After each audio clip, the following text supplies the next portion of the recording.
하나님의 말씀 함께 봅시다. 마태복음 5장 10절에서 12절입니다.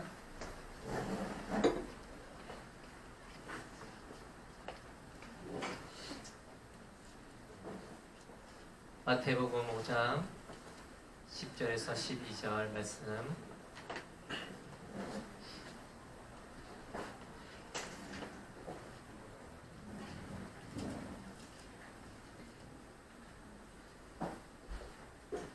자, 우리 한 목소리로 다 같이 읽어보도록 합시다.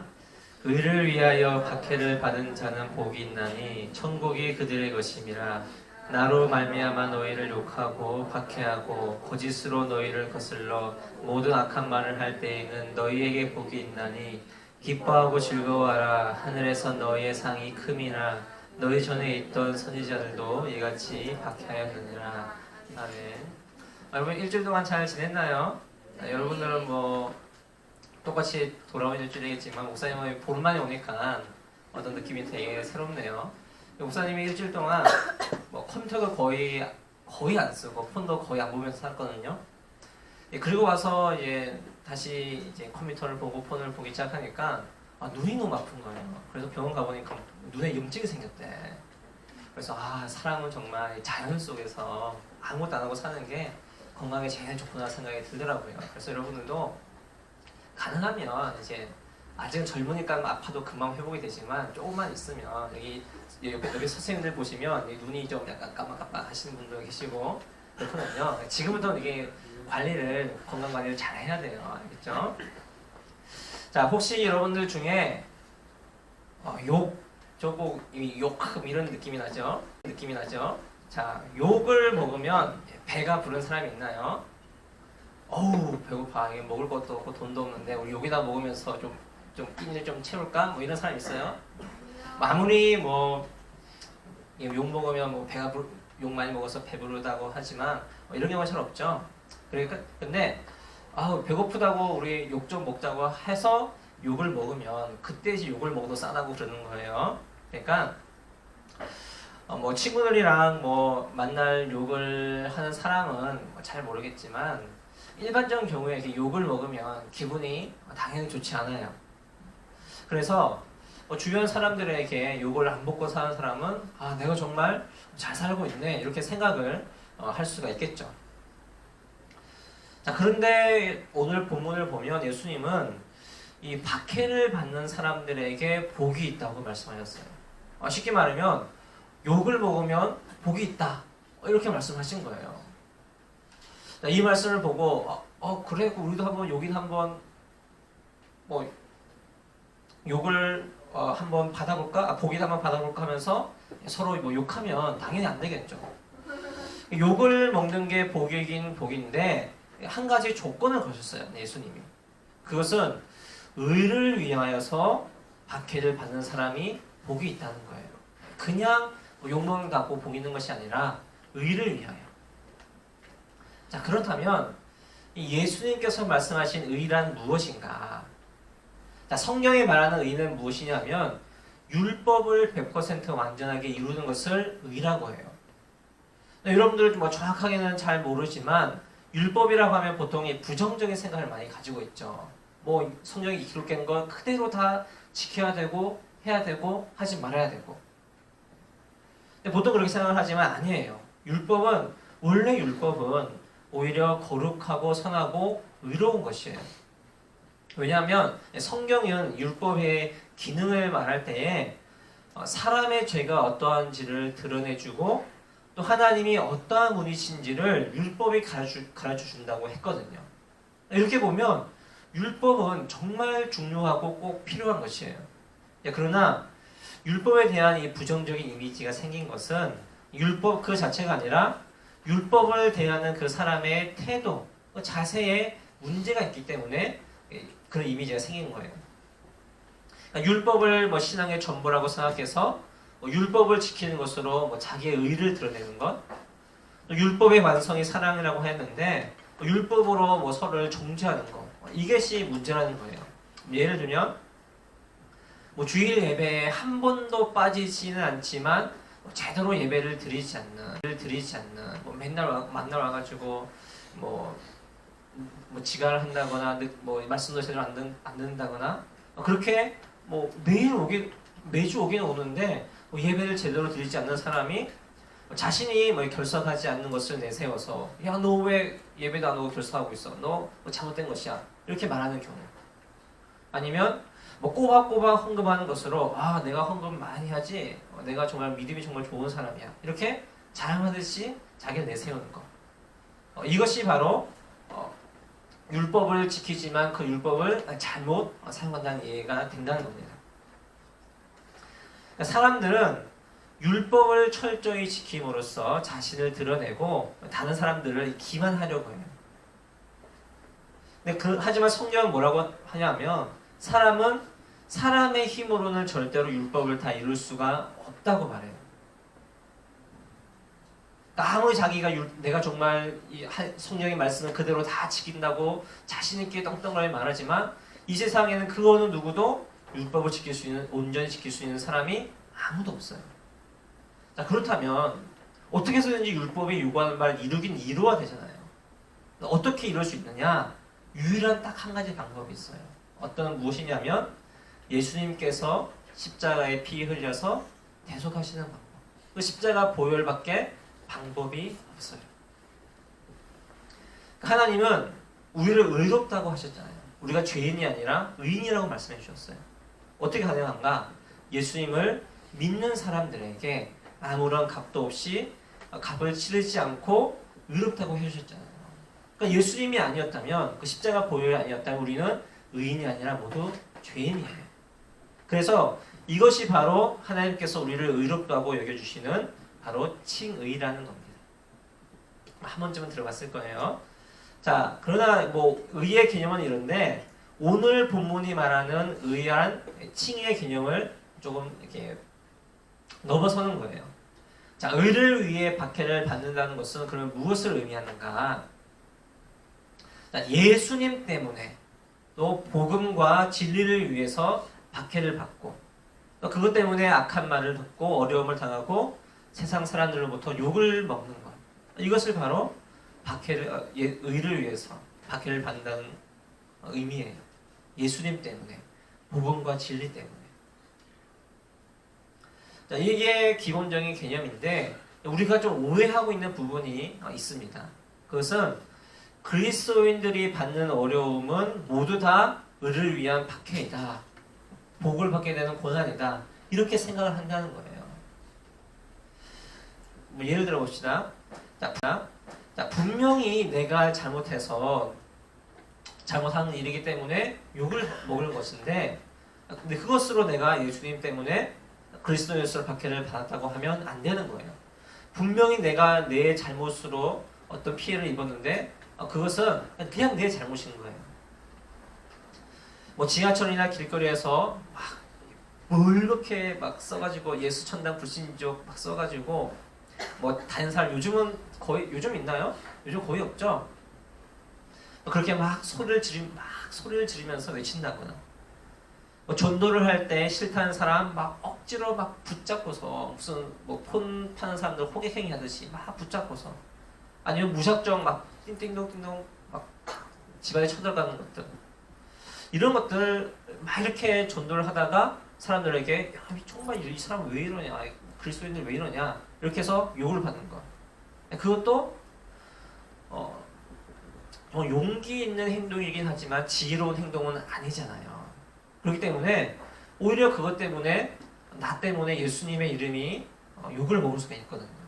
그렇게 비난받을 수 있는 행동이기 때문에 이것도 내가 의를 위해서 핍박을 받았다고 말하기 좀 힘든 부분이에요. 또한 옳고 그름이 아니라 각자가 가지고 있는 어떤 성격이나 가치관을 주장하고 고집을 하다가 다툼이 일어나는 거예요. 이게 맞다 저거 맞다 세상 사람들이랑 막 하다가 그 사람이 나한테 막 뭐라 그랬어. 그거 가지고 내가 오늘도 그리스도 때문에 욕을 먹었다. 이것도 그 개념이 아니라는 겁니다. 다시 한번 정리하자면 의를 위한 박해는 그러니까 예수님 때문에 받는 거예요. 예수님 때문에. 주님의 말씀에 순종하다가 고난을 당하는 것. 복음을 전하다가 부끄러움을 당하는 것.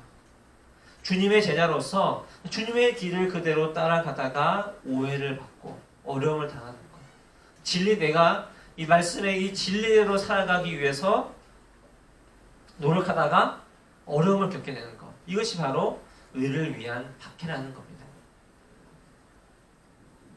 자, 그러면 왜 그리스도인들은 주님과 의를 위해 살아갈 때 박해를 받는 것일까요? 왜 우리가 이게 그리스도인으로서 왜 굳이 먹지 않아도 되는 욕을 먹어야 되는 것일까요? 자, 우리 요한복음 15장 18절 19절 있죠? 우리 함께 읽어보도록 할까요? 시작. 세상이 너희를 미워하면 너희보다 먼저 나를 미워한 줄을 알라. 너희가 세상에 속하였으면 세상이 자기의 것을 사랑할 것이나 너희는 세상에 속한 자가 아니요 도리어 내가 너희를 세상에서 택하였기 때문에 세상이 너희를 미워하느니라. 자, 이게 말씀이 어떤 뜻인가 하면 내가 예수님께 속해 있다는 것만으로도 박해를 받을 만한, 세상으로부터 욕을 받을 만한 그 자체가 이유라는 거예요. 예수를 믿는다는 것 자체가. 예수를 믿기 전에는 우리도 뭐 모태신앙들도 있겠지만 어쨌거나 우리가 정말 인격적으로 하나님을 만나고 정말 내가 예수를 믿는다고 하기 전에는 우리도 세상에 속한 어둠에 속한 사람들이잖아요. 그러니까 세상 사람들도 죄인들이 죄인을 보고 욕을 할 필요가 없어요. 어둠이 어둠끼리 서로 부딪힐 이유가 없어요. 너나 나나 똑같으니까. 그러나 예수님을 믿었을 때에 우리는 세상에 속한 사람이 아니라 하늘에 속한 사람이 되죠. 그때부터 세상 사람들은 우리에게 어떤 이질감을 느껴요. 어둠이 빛을 보니까 이상한 거예요. 그것 때문에 사람들은 그리스도인들을 가만히 두지 않는 거예요. 여러분도 이 부분들을 아마 느껴보고 경험해본 사람들도 있을 거예요. 만약 교회 다니지 않는 친구들이 나에게 전혀 이질감을 느끼지 않으면 야, 너는 나랑 똑같네? 이런다면 어때요? 아, 내가 정말 그리스도로 살고 있는지 생각을 해봐야 되는 거죠. 자, 그럼 예수님이 세상에 오셨을 때 사람들은 예수님을 어떻게 대했나요? 이걸 보면 정답이 나오죠. 자신들을 죄에서 구해줄 메시아가 왔다고 생각했었지만 십자가에 못 박아 죽여버렸어요. 왜요? 참 빛이신 예수님 때문에 자기의 죄가 드러나니까, 어둠이 드러났기 때문이니까 그게 싫어서 예수님을 죽인 거예요. 사람들은 자기의 악함과 더러움을 가지고 예수를 믿고 어떤 구원을 받아야 되는데 오히려 참 빛이신 예수님을 빛을 없애버렸어요. 그러니까 주님을 믿는 순간부터 예수님도 그러하셨듯이 우리도 주님을 믿는 순간부터 고난을 받게 되는 것이 자연스럽다는 거예요. 당연하다는 거예요. 엄연히 종교의 자유가 있고 또 인격체로서 존중과 배려를 받아야 하는 것이 당연한데 그리스도인이라는 이유만으로 세상으로부터 박해를 받는 것은 참 억울한 일인 것 같아요. 야, 너 밥 먹는데 기도하냐? 뭐 이런 소리 듣는 경우도 있고요. 야, 너 뭐 주일날 같이 놀러 가야 되는데 너 교회 간다고 왜 혼자 유발 떠냐고. 그런 경우도 충분히 있을 수가 있어요.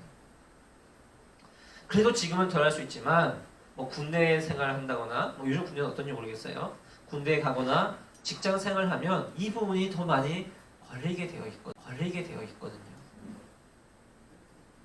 자, 그러나 우리는 이 박해를 통해서 중요한 사실 하나를 깨닫게 돼요. 아, 세상 사람들이 나를 욕하는 것을 보니 내가 그리스도인이 맞긴 맞구나. 이걸 깨닫게 되는 겁니다.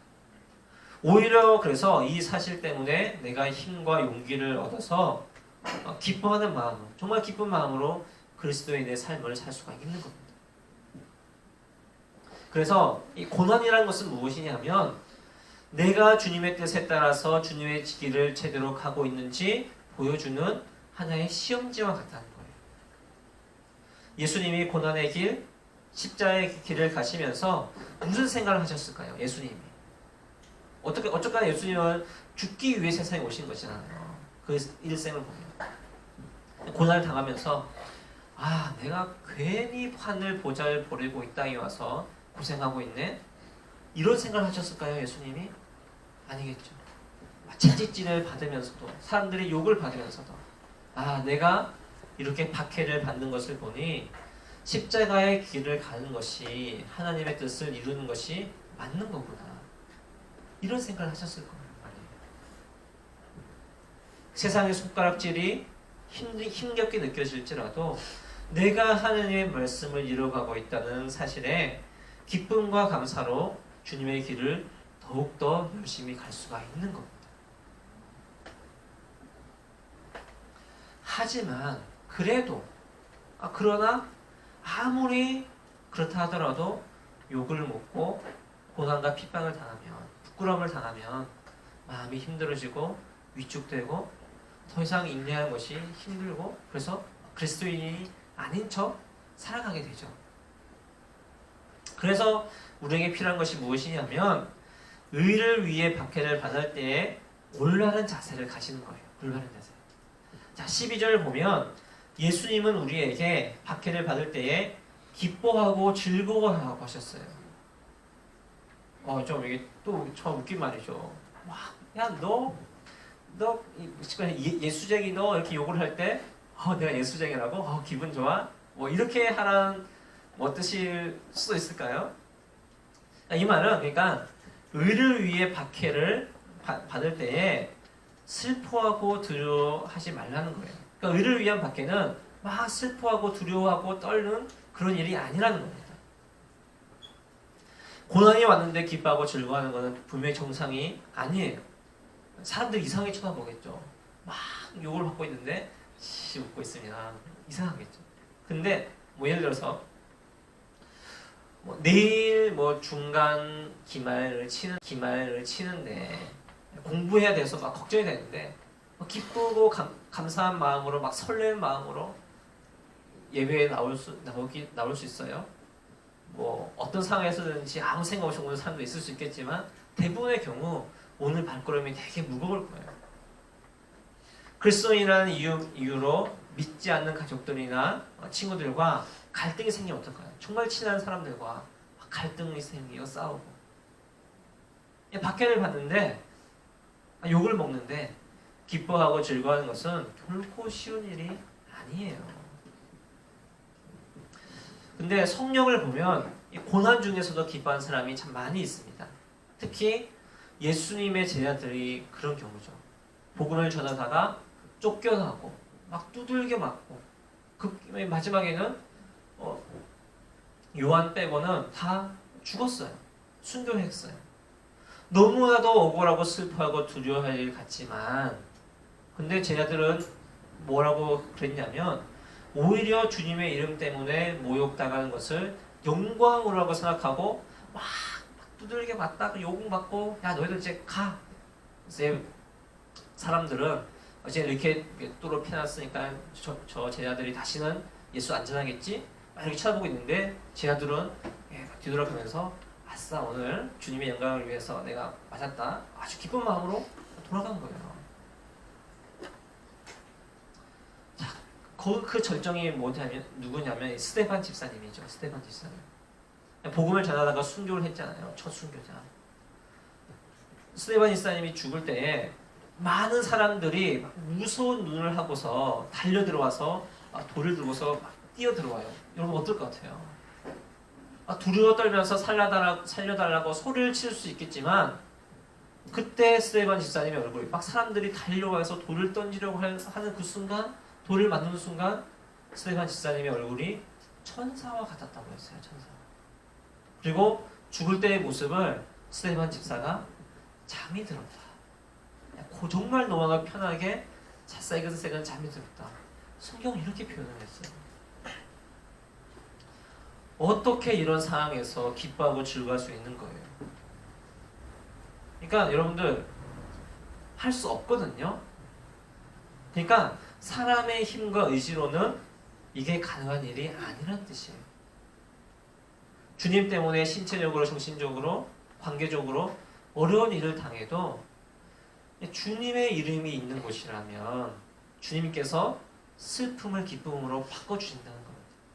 내가 하는 게 아니라 주님께서. 성령께서 나와 함께 하시고 붙잡아 주시기 때문에 이게 가능하다는 거예요.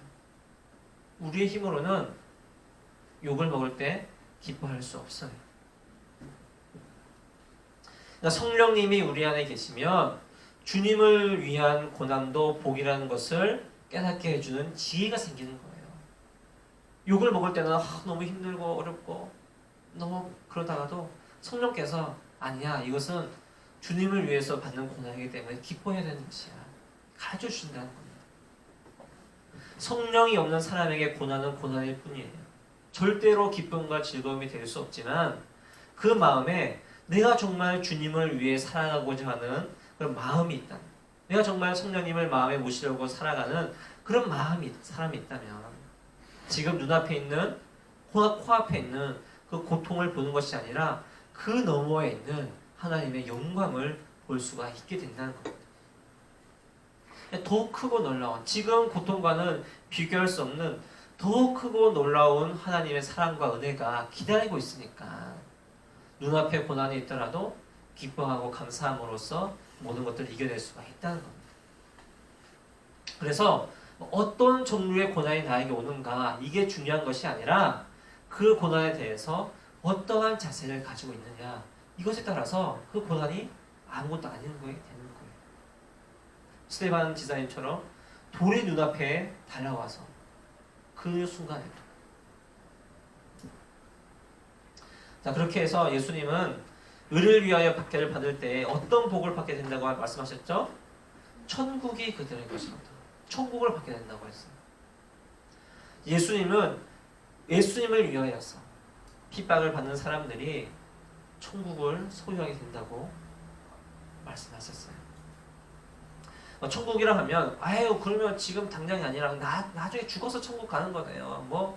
좀 이 세상에서는 필요 없는 거네요. 이렇게 말할 수가 없는 거죠. 왜냐하면 이 천국이라고 하면 보통 죽어서 가는 어떤 그런 공간을 생각하는 경우가 많지만 예수님께서 말씀하신 천국은 뭐냐면 이 땅에서도 누릴 수 있는 것, 천국을 말씀하시는 거예요. 이 땅에서도 누릴 수 있는 천국. 천국의 핵심이, 왜냐하면 이 천국의 핵심이 하나님이 함께 하시는 거. 우리가 죽어서 한 저 천국도 영원히 하나님과 함께 하는 거잖아요. 하나님이 함께 하시는 것, 또 하나님께서 은혜로 다스리시는 통치의 개념을 포함한 것이기 때문이에요. 여러분, 지금도 우리가 하나님과 함께하고 있죠? 하나님께서 이 세상을 다스리고 있죠? 그러니까 이 세상에서도 하나님 나라를 누릴 수 있다는 겁니다. 높은 산에 거치는 들이 초망이나 궁궐이나 내 주 예수 모신 곳이 그 어디나 하느니라. 우리가 그 어느 곳에 있든지 그 어떤 상황에 있든지 주님과 함께한다면, 주님을 모시고 산다면 하나님은 고난을 당하는 그 순간에 즉시 하나님 나라를 경험할 수 있게 해주세요.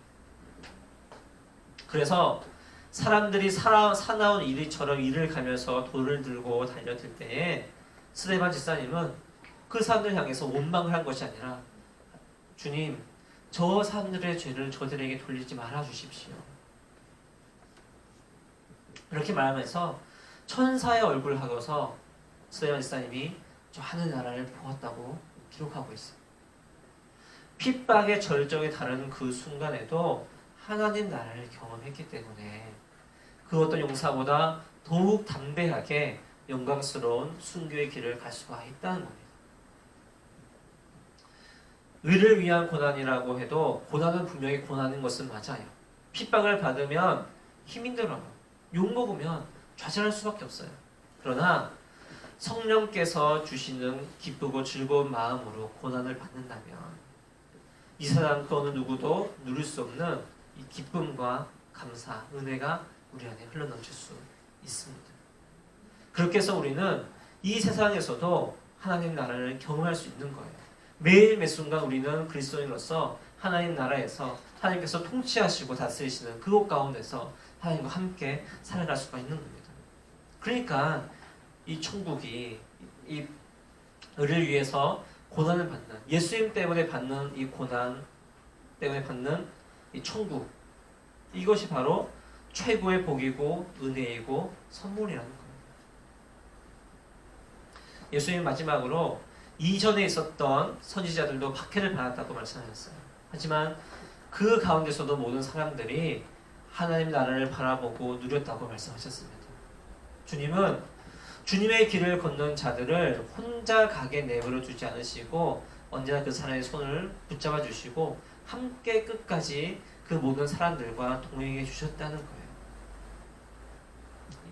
주님께서 나와 함께 하신다면 고난의 길은 곧 천국의 길이고 천국을 누리는 길임을 우리가 믿으며 나아갑시다. 지금도 여러분들 많은 정말 주님 때문에 친구들과의 아니면 부모님과 세상 사람들에게 부끄러움을 당하고 욕을 먹는 일 있나요? 괜찮아요. 주님께서 지금 그 순간 여러분들 품에 안아주시고 손을 잡으시고 함께 가시기 때문에 힘들고 어려운 일이 아니고 오히려 기쁘고 감사해야 되는 일인 겁니다. 우리가 우리의 삶의 한 걸음 한 걸음을 주님과 함께 걸어간다면 눈앞에 있는 세상의 비난과 손가락질과 삶의 역경이 아니라 주님으로 인해 누릴 수 있는 하나님 나라를 바라볼 수 있습니다. 우리 대전교회 고등부의 모든 사람들이 예수 그리스도의 의의 길, 예수 그리스도의 십자가의 길, 정말 제자의 길을 살아가서 여러분들이 정말 기쁨으로 매일매일 하나님 나라를 경험하는 우리 모든 고등부가 되기를 주님의 이름으로 간절히 축복합니다. 자, 우리 함께 찬양 드리고 기도하도록 합시다.